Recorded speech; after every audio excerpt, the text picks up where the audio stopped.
Magandang hapon mga kabay. So meron pa akong estimate dito, approve. Model nito mga kabay, DW810. So job number niya, 39497, letter C. Ang papalitan nito mga kabay, ito po yung ulo niya. Gearbox, bearing 608, tsaka carbon brush. So ito po yung gearbox mga kabay. Yan. Ito po yung nawala sa kanya. Tsaka yung stick bearing niya, ito, nasira. Kaya po papalitan natin ng isang buong gearbox. So, sa mga nagtatanong pala mga kabay kung magkano ito, ang presyo po nito, pag binili nyo dito sa tindahan, sa Powerman Hardware, 500. Bearing 608, 200. Tapos carbon brush, 150. Ayan. Plus 200 na labor. So, yun po yung nagasto niya, 1,000 lahat. Yan. So sa part number nito mga kabay, sa gearbox, baka may magtatanong. Ang part number ng gearbox ng DW810, 562304-C1. Yan po yung part number ng gearbox. So tara mga kabay, samahan nyo ko, ikakabit po natin. So yan mga kabay, nakalas ko na po yung mga screw. So kakalasin na lang po natin ito. Ayan. So dahil magpapalit tayo ng 608, kailangan nating matanggal itong bearing sa kanyang armature. Ayan. So kailangan nating kalasin. So ganun lang po yung pagkakalasin mga kabay. Gamit lang kayo ng vice grip. Tapos, ayan na. Medyo matigas siya kunti mga kabay. Pero kung meron kayong T-range, ito malambot lang. Dahil mahaba po yung handle niya. Ayan. Tapos kung wala namang kayong tawag nito,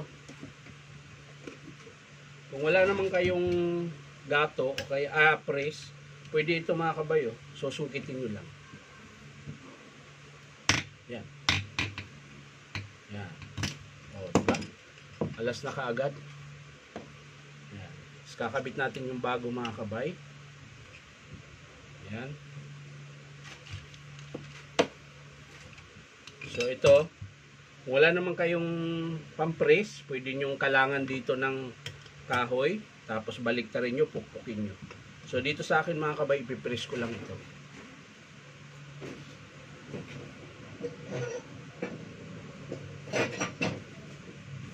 So yun na mga kabay, na-press ko na po. So babalik natin yung pinion, tapos yung kanyang nut. Yan. Tapos ipit ulit natin sa vice grip para mahigpitan natin.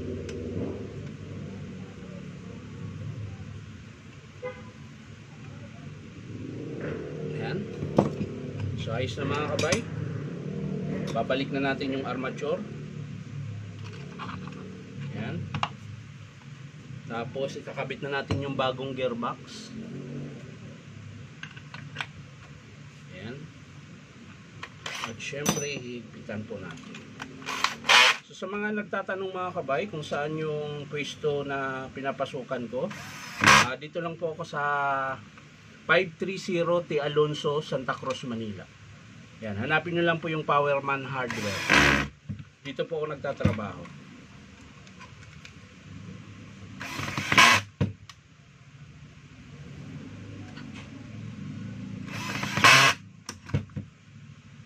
So ayan na siya, bago na.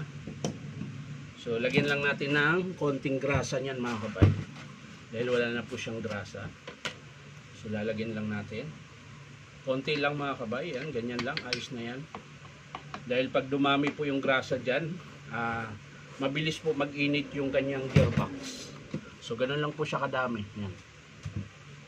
Lipat na natin yung kanyang spindle gear.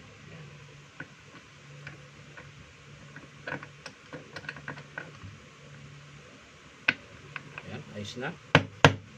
So ayan mga kabay, wala na po siyang palag. So kabit na po natin tong screw.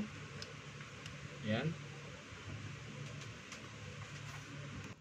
So ayan mga kabay, nakabit ko na po. So pwede na nating ilagay yung kanyang bagong carbon. Susungkitin na natin yung luma. Ito po yung lumang carbon. Ayan. Tapos ito po yung bago mga kabay, ikakabit natin. Ayan.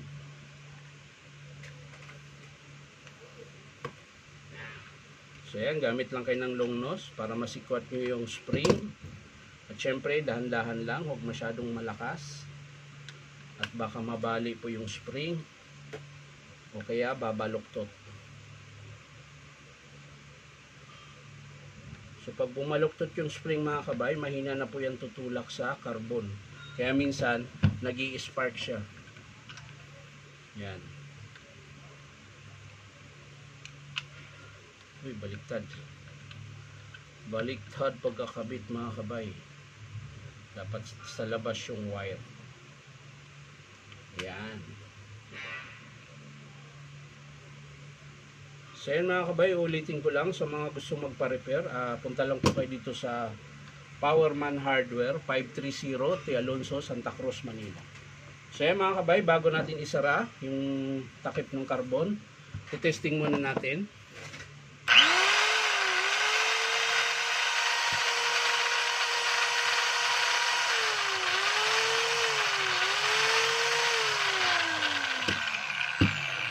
So okay na po mga kabay, sasara na po natin ito. Bali, ang hindi lang natin na ikabit yung bala, pero kakabit natin yan pagkatapos ito. Ayan. So pre-estimate pa rin kami dito mga kabay sa mga DeWalt user, DeWalt, Black & Decker, Stanley. Pero pag ibang brand mga kabay, may charge po tayo sa estimate. Hindi po pre-estimate sa ibang brand. Ayan.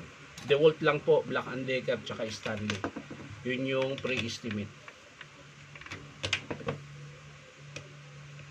Ayan, mga kabay, babalik ko na po yung kanyang blade. Ayan. Ito po yung blade niya. So paano ba ikot nito? Andarin ko muna. Adya lang. So pag ano. So tama yung blade mga kabay. Tama yung posisyon ng blade. Pagayaan. Ayan. Kailangan natin higpitan maigi. Baka idiretso ng saksak ng may-ari. Ayan. Testing natin.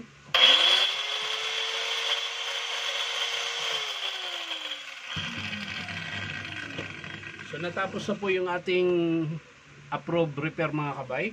So ayan, ito po yung pinalitan natin, yung gearbox yung nasira. Ayan. Basag din po yung lagayan ng stick bearing. 607, 608 na bearing. Tsaka carbon brush. So yan lang mga kabay. Maraming salamat sa panunood. At palike and share na rin po. At syempre po, baka naman pwedeng makahingi sa inyo ng isang subscribe dito po sa aking YouTube account na Inong Tabay. So maraming salamat. Bye-bye.